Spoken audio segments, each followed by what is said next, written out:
Yeah, I'm doing a post-fight analysis on the UFC 21 Carwin, Velasquez, Shields, Campman fights. The theme of these two fights seemed to be cardio.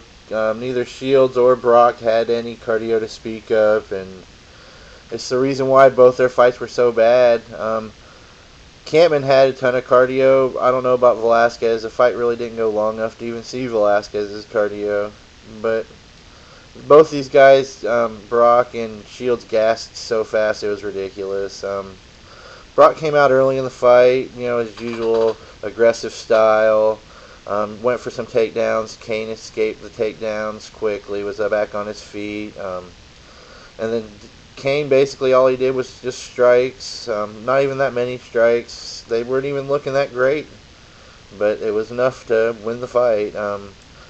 Brock tried some stupid flying knees early in the fight, and I'm thinking this is going to gas Brock out super fast, and it did. He was gassed within a minute. The fight really wasn't much to watch. I'm kind of disappointed. Hopefully the heavyweight division will turn around and get a little better than what that fight was.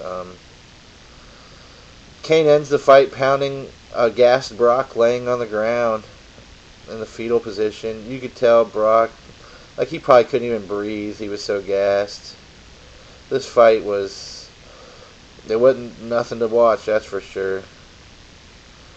On to the next fight. Jake Shields, Martin Kampmann. Jake Shields, big hype.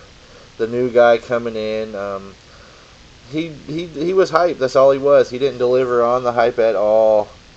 It was a letdown fight.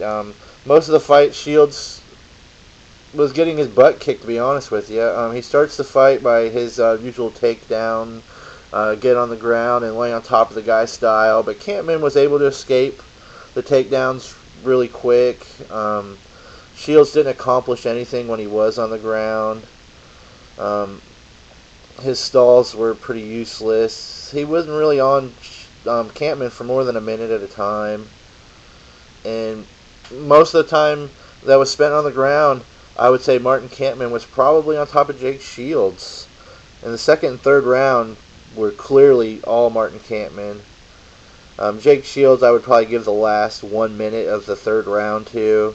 And I might even give Shields the first round, but that's being awful generous. Kampmann struck Shields a lot, hit him with a lot of punches.